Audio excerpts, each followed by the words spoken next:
Hello everyone, friends. Today, let's talk about the scandalously famous alpine climber Chantal Mauduit, nicknamed the Black Widow. Chantal Mauduit was born in France in the foothills of the Alps and was familiar with winter sports from an early age. Starting with skiing, she quickly became passionate about mountaineering. After obtaining a mountain guide certificate, Chantal soon began conquering the most challenging routes in France. At the age of 22, Chantal participated in ice climbing competitions where she competed against the strongest mountaineers in Europe. She was the only female participant and secured third place among 25 athletes. Her impressive climbing skills caught attention, and she was accepted into the French National Alpine Association, where she quickly became a star. Before we continue, I want to ask you to subscribe to the channel. It greatly helps in the channel's development. I would be very grateful to you for such support. And now let's continue. Chantal burst onto the alpine climbing scene. Following this, she ventured into the Andes, where she completed her first ascent above 5,000 meters. She not only climbed 3 6,000ers, including Huascaran, but also descended from the mountain on a paraglider. According to Jennifer Jordan's recollections, Chantal made such an impression that one of the climbers invited her to join an expedition to Everest. In 1991, she embarked on that journey. Although she did not reach the summit that year, Chantal was determined to only tackle 8,000ers. Ambitious and resolute, she climbed without supplemental oxygen and with minimal gear in alpine style. Chantal had a strong tolerance for high altitudes. Here's what she wrote to climb Everest: the roof of the world, a childhood dream of an alpinist, my dream. Without oxygen, without assistance, like a cyclist riding uphill without a motor. Being at 8,000 meters without oxygen allows one to experience a rebirth of feelings. In these magical places of the Himalayas, a person feels extraordinary harmony with the earth, expanding their inner horizons. During her second attempt to summit Everest in 1991, Chantal's presence led to open conflict among the climbers. Men, vying for her attention, challenged each other to a duel that escalated into a stone-throwing brawl. However, for a while, American climber Thor Kaiser managed to capture Chantal's attention, deeply infatuated with her. They began dating and even planned a joint ascent of Fitzroy in Argentina. It was quite an expensive climb, and to earn money for the trip, Chantal led tourist groups along routes several times. But as the expedition approached, she told Thor that she didn't have money for the tickets. Desperate to see her, Thor took an additional job as a pizza delivery driver to pay for Chantal's tickets. Several months later, they set off on their journey, but during the route, Chantal suddenly cooled towards Thor, and their relationship began to crack. Despite this, they continued climbing together and unsuccessfully attempted to summit several times. Thor didn't understand what was going on and tried with all his might to regain Chantal's affection. Here's what Jennifer Jordan writes about this: if we reach the summit today, everything will be fine between us. She told him before another attempt. Thor didn't understand why reaching the summit should change her attitude towards him, but he didn't care, he just wanted to regain her love.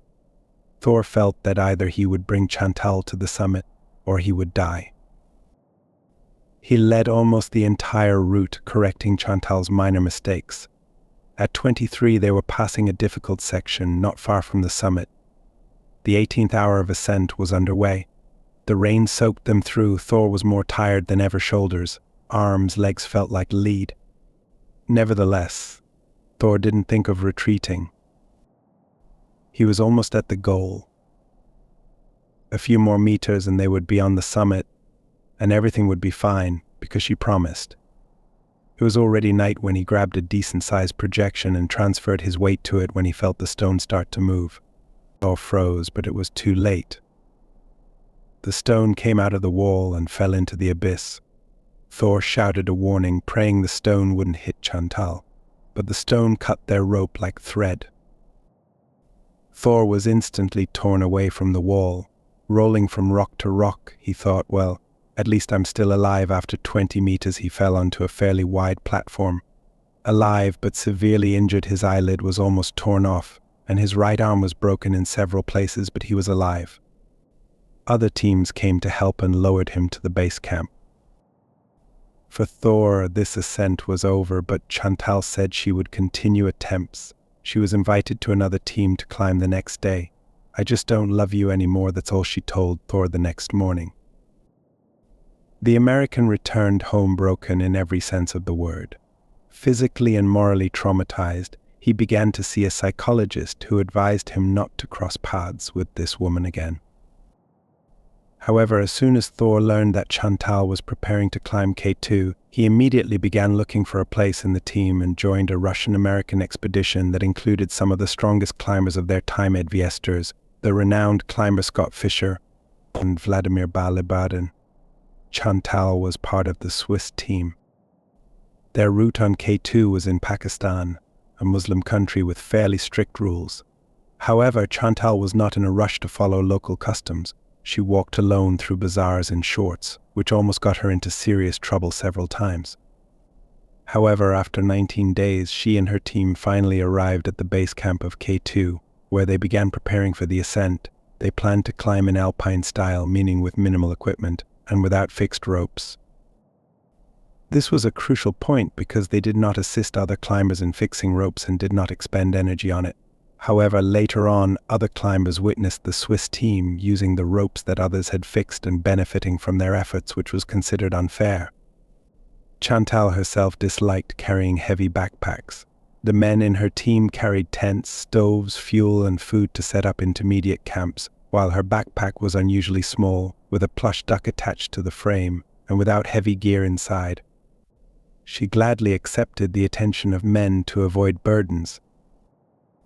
Many at that time felt that the Swiss team was not capable of reaching the summit, and after several weeks, Chantal herself began to feel this way too. She distanced herself from her team and became closer to the Americans Ed Viesters and Scott Fischer. As we remember, Thor Kaiser was also in the team, seemingly unnoticed by her. After some time, the Swiss decided to attempt the summit but were stopped by a storm, returned to base camp, packed their things, and went home, stating that there were too many people on the mountain. According to Pakistan's law, which prohibits climbers from switching from one group to another, Chantal was supposed to go home with the Swiss. However, Chantal did not want to leave without making a serious attempt to summit, and that's when Thor Kaiser suggested she join their team and climb the mountain together, despite violating Pakistani laws. On July 28th, Kaiser, Viesters, and Neil Beidelman left base camp for the summit push. They reached the third camp by July 30th. Vladimir Balibardin and Gennady Kopejka were 300 meters higher. Viesters and Beidelman slept in the same tent, while Thor slept separately. During the night, Thor heard footsteps. It was Chantal. Waiting until the men left base camp, she quietly put on her crampons, filled a water bottle, and set off lightly. After meeting, they continued climbing together. Viesters and Beidelman said they didn't like the weather and began to descend. The rest of the climbers continued their ascent. By July 31st, it was clear that Thor was carrying a very heavy loaded tent, stove, sleeping bag, food, and ropes. After some time, they were forced to leave part of the equipment behind.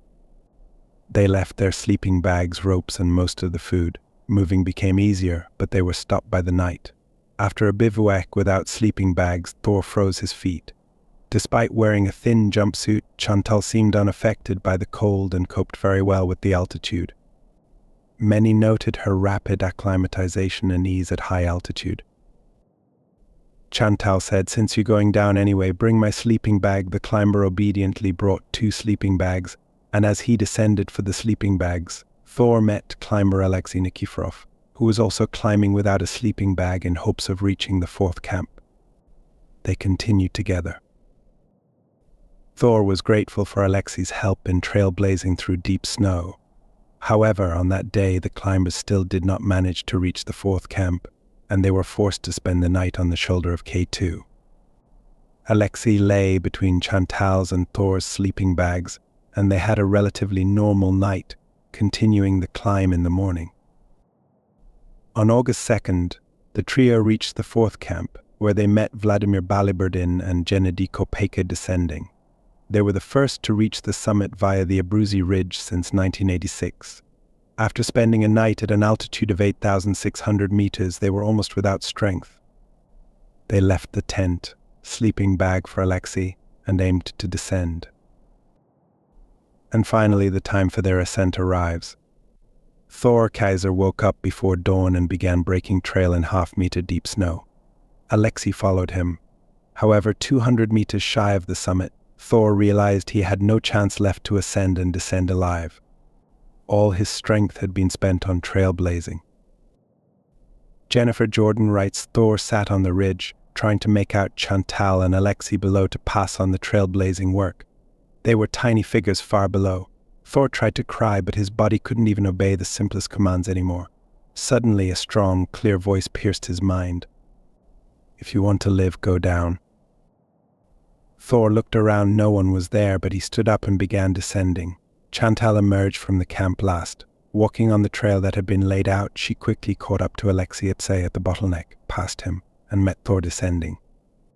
Thor, come up with me. Let's summit together, she said to him. The temptation was great, but Thor did not change his decision, as he simply had no strength left. Whatever happens, know that you're a brave guy, Chantal told him. He replied that he would wait for her at the fourth camp. This decision by Thor saved not only himself but also the lives of Chantal and Alexei. Starting their descent, Thor found a 50-meter rope at the bottleneck, which Alexei had discarded, thinking he wouldn't need it anymore. Thor stopped, secured the rope on the ice, and created handrails in the most dangerous part of the bottleneck so that Chantal and Alexei could descend safely. Meanwhile, Chantal, who had saved her strength by not carrying items to the base camps, fixing ropes, or trailblazing through deep snow, with her small backpack and truly magical acclimatization, at 5 p.m. on August 3, 1992, became the fourth woman to summit K2. It was truly a great achievement. She was at the peak of her mountaineering success. K2, also known as the Killer Mountain, is one of the most technically challenging peaks. But the celebration was short-lived. During the ascent, she lost her sunglasses, leaving her eyes unprotected from the cold and tiny ice particles flying in the air, and most importantly, from the solar ultraviolet rays that burn eyes in minutes at such altitudes. On the summit, the climber realized she was blinded and couldn't descend on her own. Fearing she couldn't traverse alone, she crawled into a snow cave dug a few hours earlier by Vladimir Baliburdin and began to freeze. She couldn't descend alone because she couldn't see where to go. Another cold night at this altitude would not survive. And miraculously in this cave, Alexei, who descended from the summit, found the freezing climber. He made her get up and started to descend. Chantal couldn't see anything, froze her hands and feet, and constantly fell asleep on the go. Alexei had to constantly lift the exhausted climber. And here comes the rope, hung by Thor. Alexei secured himself with the rope, but when he transferred weight from one foot to another, the attachment came off his boot, and he lost his balance. He flew several meters until the rope stopped him. And if not for these handrails hung by Thor, both climbers would have remained on the mountain forever. When Alexei reached the tent, he was close to death from altitude sickness, physical exhaustion, and cold. He literally fell into Thor's tent. Where's Chantal? Thor asked. She was walking behind me, Alexei replied. 45 minutes later, Thor heard the crunch of snow and uncertain steps. With outstretched hands like a child playing hide and seek, Chantal tried to find her way down. She couldn't see anything and was semi-conscious, but she kept descending. Thor dragged her into the tent, pulled off her boots, and found that her feet were severely frostbitten but could still be warmed. He quickly brewed tea, soup, and fed them chocolate.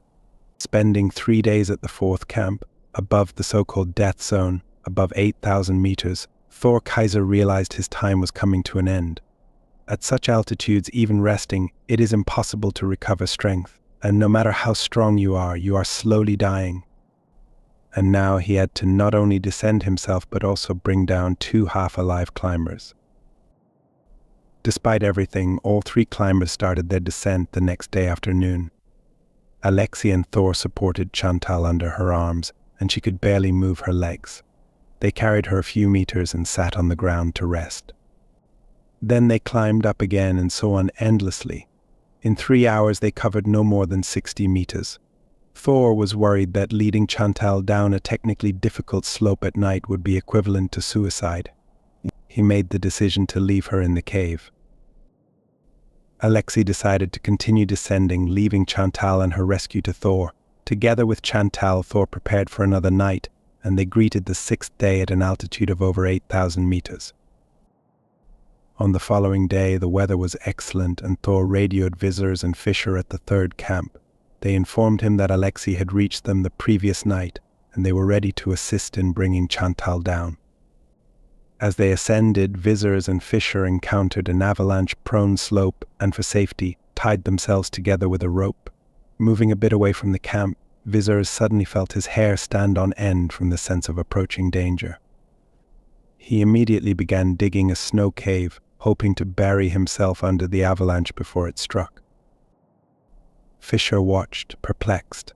Suddenly, without warning, a wall of ice and snow hit Fisher and sent him tumbling down the slope from a great height. Visitors heard the crunch of the snow slab and looked up. At the moment when Fisher was struck by the snow wall, visitors dove into the dugout pit, and the avalanche passed overhead. But the relief was short-lived. The rope tightened, yanking him out of the pit like a fish on a line, and dragged him 100 meters down the slope. With all his strength, he tried to break with his ice axe. Eventually he managed to hook onto a rock, and they hung just a few meters from the abyss. Neither of them was injured, and they continued their ascent to rescue Chantal. Meanwhile, Thor continued slowly descending with Chantal on the rope. After a few hours he met visitors and Fisher, but by then Chantal was completely exhausted. Visitors immediately opened his backpack, kneeling before Chantal, saying he had brought eye drops. He carefully lifted her goggles and saw swollen, red eyes, bloodshot from burst blood vessels. Together they continued their descent towards the 3rd camp. They spent 2 more days descending to the 1st camp. Towards the end of the descent, Chantal began to feel better. In fact, she was able to descend on her own. Always cautious, visitors recalls that the ascent of K2 was the only time in his life when he broke his strict rules to always prioritize safety. Interestingly, in her memoirs about climbing K2, Chantal barely mentions her dire condition. She briefly mentions her sore eyes and that's it, but she vividly describes how she was welcomed at the base camp, almost as if a heroine. Charlie came with tea and biscuits. I collapsed into his arms. The Mexicans congratulated me, and the sweetness of human warmth filled me to the brim, she would write in her memoirs. The only person Chantal did not mention in her memoirs was the mountaineer Thor Kaiser. Not a word is said about him there. Upon returning down, she faced a hefty fine for an unauthorized ascent, which the climber simply ignored and left Pakistan. Incidentally, mountaineer Gennady Kopejka, in his memorial article about Alexei Nikiforov, who later died on Everest, also sidesteps Thor Kaiser's role in rescuing Chantal. Thor is only briefly mentioned as an unnamed American who turned back without reaching the summit. Kopejka credits Alexei as the main rescuer of Chantal, stating that he accompanied her until other climbers arrived. Nikiforov himself claimed that Chantal did not reach the summit because she underestimated her strength, yet her ascent was still credited. After Wanda Ruckiewicz' death, Chantal remained the only woman to return alive from the summit of K2. She was celebrated in France as a national hero. She and Thor did not maintain any relationship afterward. In the mountaineering community, Chantal earned a controversial reputation. Many accused her of using men for her own climbs without much concern for their safety or lives in general. She even earned the nickname Black Widow. However, here's what mountaineer Dan Muser writes about her. Chantal was the antithesis of all this mountaineering mafia crap about big sponsors and tons of Sherpa support. She just loved the mountains, and all those guys talking behind her back, they just wanted to sleep with her. She really used her body to establish influence over men. And why not? She had a winner's character. She wasn't always cheerful, happy. Her knee hurt. It was badly damaged. She wasn't always in good shape, but she was very strong. Sometimes she pushed herself too far. This questionable success on K2 allowed Chantal to find sponsors. In the spring of 1993, she returned to Everest with a New Zealand team. Although her team consisted of 9 climbers and 8 high-altitude Sherpas, she somehow claimed to be climbing alone and much faster than her friends. This was another comment that caused terrible irritation among those around her. She reached an altitude of 8,400 meters but was moving too slowly, was not adequately dressed for the cold, and decided to turn back, opting for a long life with fingers over irreversible frostbite. She returned to the Nepalese side of Everest with the Spanish team in the autumn of the same year. However, this time she only reached an altitude of 8,000 meters. Without official permission, she and a Sherpa decided to illegally climb the peaks of Shishapangma and Cho-Oyu, successfully summiting both. Upon returning to Kathmandu in October, Chantal faced demands for fines for these unauthorized ascents, but she refused to pay and returned to France, criticizing Himalayan bureaucracy at length. Later, Chantal traveled to Mount Williams in Antarctica, where a film was made about her. Afterward, she returned to Everest, attempting the previously unclimbed Northeast Ridge, now having gained popularity and acting as a paying client in Russell Bryce's expedition. Avalanches made the route impassable, and Chantal and the other clients simply exhausted themselves before the expedition returned home. In 1995, she returned to Everest as a member of Rob Hall's expedition, climbing the Southeast Ridge. Chantal reached the south summit at an altitude of 8,750 meters. Before she could turn back, or rather before she was turned back, Chantal was the slowest of Hall's clients throughout the ascent. When she stopped at the south summit, Rob put his hand on her shoulder, demanding she descend. The climber looked at him. Her lips were blue and numb. Her eyes unfocused, she weakly nodded, unable to protest or even speak. After descending 30 meters, she collapsed on the slope and lost consciousness. Hall realized he had to drag her down, again at great risk to his own life. Several climbers helped descend Chantal from the mountain. Ed Viseurs, who had already rescued Chantal once before, was among them. They brought the climber to the tents, where she received first aid and quickly recovered. The next day, she continued her usual cheerful behavior in the base camp, as if nothing had happened. Rob Hall returned furious, recounting how he had carried Chantal like a sack of potatoes and permanently banned her from his expeditions. She earned a reputation as a climber constantly in need of rescue, endangering the lives of other climbers. Many began calling her the Black Widow. Thor Kaiser recalls, Chantal didn't care about her safety. I climbed with her out of love, not because it was safe. She was like Helen of Troy. She thrilled and inspired thousands of climbers. In 1994, the French magazine Vertical wrote that her ascents seemed too easy to take seriously. When English climber Alison Hargreaves died on K2, Chantal said, "I admire her, but look, we are different. At least I am still alive." After 6 unsuccessful attempts to climb Everest, Chantal switched to Lhotse, which had not yet been conquered by women. In 1996, she began an ascent with an American team, but a hurricane forced all companions to descend. Chantal claimed to have been the first woman to summit Lhotse, but there was no evidence to support this, given the extreme weather conditions. After Lhotse, Chantal conquered Manaslu, which immediately earned her the title of the greatest climber of modern times, according to the French press. Thor Kaiser recalls, she owned men, joked that too many men and too little time. Her former lovers were left feeling deceived. She looked them straight in the eye and said, "Sorry, do I know you?" In 1998, on Dholagiri, Chantal began the climb with partner Ang Tsering Sherpa. They pitched their tent next to an Italian team and set out on the route. Franco Brunello warned Chantal about a crack higher up on the route. They closed themselves in the tent, and after that, no one saw them alive. The Italians returned after 5 days and found Chantal and the Sherpa dead in their sleeping bags. Chantal had a deformed jaw and a broken neck, while the Sherpa appeared to have suffocated. Their deaths raised many questions. They died not during the climb, but at base camp. It is presumed that an ice block fell on them, but there were no witnesses to confirm this version.